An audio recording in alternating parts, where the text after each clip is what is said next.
रत्नाकर सिंह, हाफिज नूर अहमद अजहरी कह रहे हैं कि इस सरकार में हमको अपने घर की छत पर नमाज पढ़ने की इजाजत नहीं है। अगर ऐसा है तो ऐसा क्यों है और किस कानून के तहत है?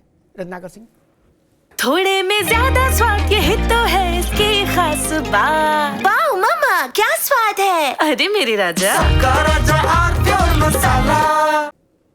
देखिए अमिताभ जी, मैंने आपका सवाल थोड़े आपसे ज्यादा कड़े अंदाज में पूछ लिया ताकि आपको तकलीफ ना हो अजहरी साहब। जी जी जी जी तबीयत ठीक रहे। और जहर ई अभी ये कह रहे थे कैसा झूठ फैलाने का काम कर रहे थे कि इस सरकार में छतों के ऊपर जो है नमाज पढ़ने का अधिकार नहीं दिया गया। अब और ये जहर आपको पीना पड़ेगा। अरे सुन तो लीजिए, अभी आपके सवाल का जवाब नहीं दे रहा हूं भाई साहब। अरे संबल में मस्जिद के जो भी ऐसा गाइडलाइन दिया गया है अमिताभ जी, जिसमें जो भी ASI प्रोटेक्टेड मॉन्यूमेंट्स है उसके आस-पास में 50 मीटर के दायरे में बात जहर तक आ गई है। जो जी बोलो भैया। देखिए मैं वही जवाब देना चाह रहा हूं कि जो भी ASI प्रोटेक्टेड मॉन्यूमेंट्स है उसके आसपास जो घर बना हुआ है उसके 50-100 मीटर के दायरे में ही सिर्फ नमाज पढ़ने की अनुमति नहीं दी गई है।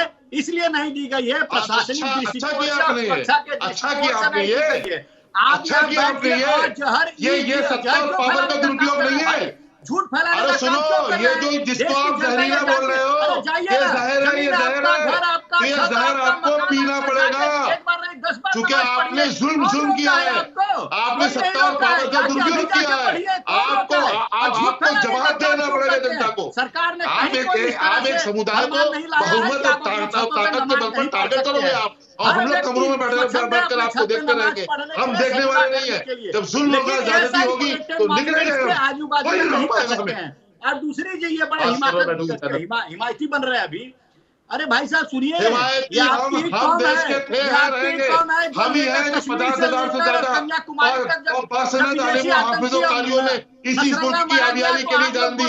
उस वक्त भी आपके लोग अंग्रेजों के साथ में थे और हमारे लोग देश के साथ में थे। देश से गद्दार आप हो, मुसलमान नहीं है। कौम है जो हमारे रामनवमी पे अंग्रेजों के तलबे चाटने वाले हमें नसीहत करने का लायक नहीं है। और ये आपकी ही कम है जो हनुमान जयंती का जब जुलूस निकलता है अंग्रेजों की दादागिरी करने से पत्थरबाजी करते हैं। आप खुद के नहीं जानते हैं कि आप लोग कैसा है, एक दूसरे का लड़ाने वाला है, पत्थर फेंकना। आज ने ताजिया निकला, हमने कभी पथराव किया है आपके ऊपर? ये बता दीजिए, हमने कभी ताजिया में पथराव किया है आपके ऊपर? लेकिन आप लोग हमारे रामनवमी पे, हमारे शोभा यात्रा पे, हमारे हनुमान जयंती पे आप लोग जरूर पथराव करेंगे। क्यों? यही चीजें दिखाती है आपके कितना नफरत भरा हुआ है आप लोगों का हमारे प्रति। और इसी नफरत को खत्म करने के लिए आप जैसे और जहरी लोगों के नफरती बयान की वजह से हिंसा फैलती है। मुर्शिदाबाद में क्यों दंगा भड़का भाई? पश्चिम बंगाल के मुर्शिदाबाद में क्योंकि आप लोग वहाँ पे बहुसंख्यक है। अल्पसंख्यकों को पा करके आप लोगों ने दंगा फैलाया, वहाँ के लोगों को मारा पीटा, आप लोगों की गाड़ियां तोड़ रहे हैं, एक आदमी गिरफ्तारी नहीं। अगर वही भाजपा की सरकार रहती तो धक्का नहीं फैला पाती, इस तरह से मनमाना नहीं कर पाते। कर रहे हैं आप लोग क्योंकि आप लोगों की मंशा दिखती है यहाँ पे। आप लोगों के मन में कितना जहर भरा हुआ है हिंदू समाज के प्रति वो दिखता है। आप लोग आतंकवादियों की जयकार करते हैं, आप लोग हमारे जुलूस पे पथराव करते हैं। हमारे रत्नाकर जी, दोनों मित्रों को रोकूंगा, अजहरी साहब को भी रोकूंगा, रत्नाकर जी को भी रोकूंगा, नीति जी के पास चलूंगा। नीति जी, अजहरी साहब कह रहे हैं ये जहर तो पीना पड़ेगा, बात यहां तक पहुंच गई। बोले जहर तो पीना पड़ेगा, असमें चाहे बस में नहीं।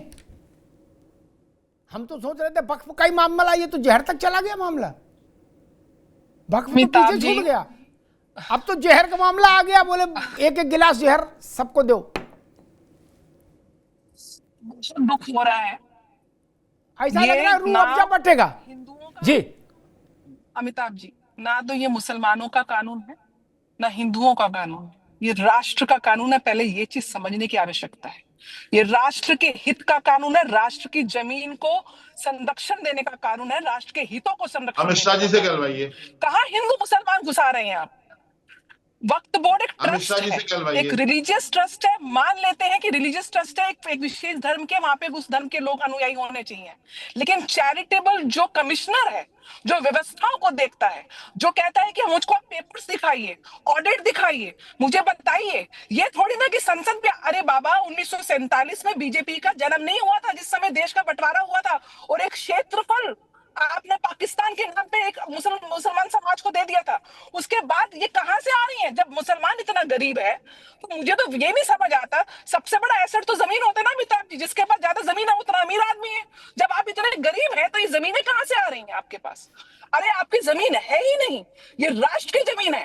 हाथ लगाएंगे संसद आपका, आप हाथ लगाएंगे प्रधानमंत्री आवास आपका, घरों में जाओ, हमारे छीन लो, घर हमारे दे देंगे, घर में बैठे को देने के लिए आ जाओ, तो ये कब्जा बोर्ड छीन लो हमारी दरगाहों को, मस्जिदों को, गुजावा पे, सब आपका है, सब आपका है, हमारा सब कुछ नहीं है। जी आ रहे हैं नसीम भाई, आपके पास आ रहे हैं। सब आपका है, सब आपका है, हमारा सब कुछ नहीं है। आ रहे हैं नसीम भाई, आपके पास आ रहे हैं। छीन लो, घर आके आ जाओ, घर हमारा खाली पड़ा हुआ है, छीन लो आके। भाई ये नीति जी और नसीम भाई दोनों को दिखाइए, नसीम जी कुछ कहना चाह रहे हैं।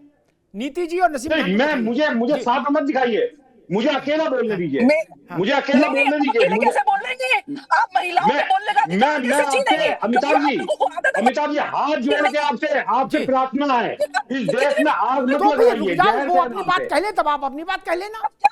ये गलत बात नहीं है मैडम, ये जानकारी नहीं है, इनके बाप की जमीन नहीं है, ये मुसलमानों की जमीन है, इनके बाप दादा की जमीन नहीं है, सरकार की जमीन नहीं है, ये गलत बोल रही है बैठ करके, ये मुसलमानों की जमीन है, ये इनके बाप दादा की जमीन नहीं है, मुसलमानों के लिए देश की जमीन नहीं है, गलत बोल रही है, गुमराह कर रही है। जमीनों को आप हड़प रहे हैं।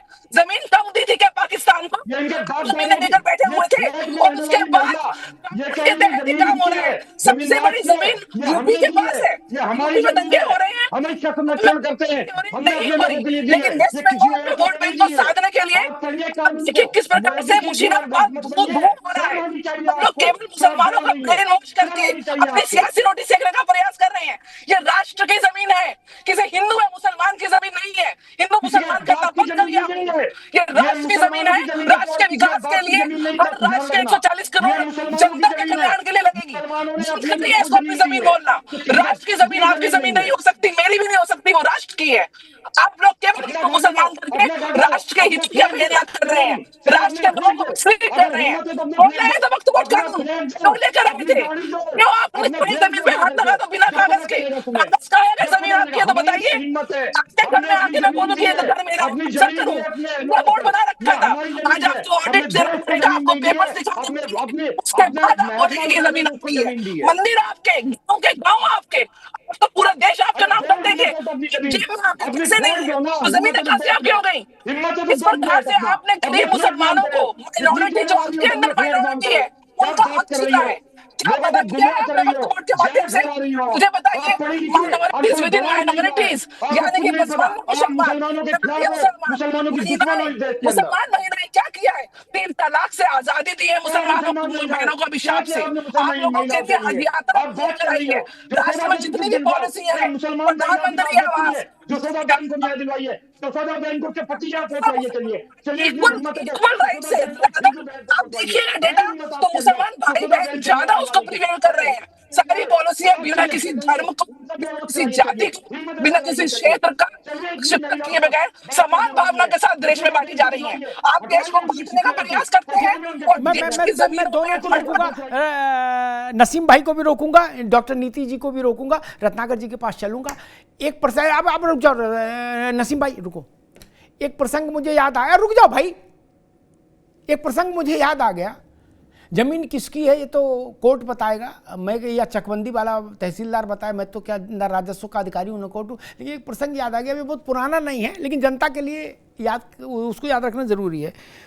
संभल में एक वक्फनामा पेश किया गया डिस्ट्रिक्ट मजिस्ट्रेट के ऑफिस में।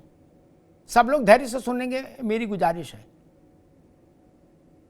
संभल शहर 5 स्क्वायर किलोमीटर का है और उसमें वक्फ कर दी गई जमीन 7 स्क्वायर किलोमीटर।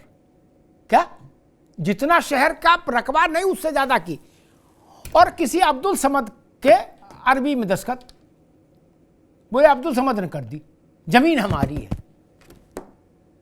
डीएम को शक हुआ कि इतना, अजहरी साहब अब नहीं आ पाएंगे पर डीएम को शक हुआ कि इतना रईस आदमी तो नवाब हैदराबाद की तरह से होता, इसका तो इतिहास में जिक्र होता कि संभल में कहां चुपचाप पड़ा रहा। बाजिद अली शाह के बराबर का है जो 7 वर्ग किलोमीटर दान कर दिया। डीएम ने कहा था जांच करा लो, जांच में निकला टाइम टाइम फिस, बोले एफआईआर कराओ। उनके नाती पोते गिरे आके बोले हुजूर माई बाप बख्श दो, हम तो खुद रेड़ी लगा के जीवन पाल रहे हैं, हमारे पास कहां जमीन रखी जो हम वक्फ कर देंगे। तब उनको क्षमा मिली। अंडा बेचने वाला 4 किलोमीटर दान कर दिया, मूंगफली बेचने वाला 10 एकड़ दान कर दिया। अरे भाई साहब यहां LIG मकान बनवाने को जमीन नहीं मिल रही आदमी को। दोनों बातें तो एक साथ नहीं हो सकती। आप कहो हम गरीब भी हैं और फिर कहो हमने लाखों एकड़ जमीन दान कर दी। रुपया पैसा दान करो तो मान भी सकते हैं गरीब हो सकते हो, फिर भी रुपया दान कर दिया। जमीन तो अच्छे अच्छे नहीं दान कर पा रहे बड़े बड़े। और अगर आप अपने को मुगल आजम समझ रहे हो तो फिर गलत फहमी है ना। मुगल भी गए, अंग्रेज भी गए, इसलिए आप उस चक्कर में ना पड़ो कि वो जमीन हमारी थी ना ना। मुगलों को हमने भगाया तो मुगलों के सारे राइट खत्म, ठीक। अंग्रेजों को भगाया, अंग्रेजों के सारे हक खत्म।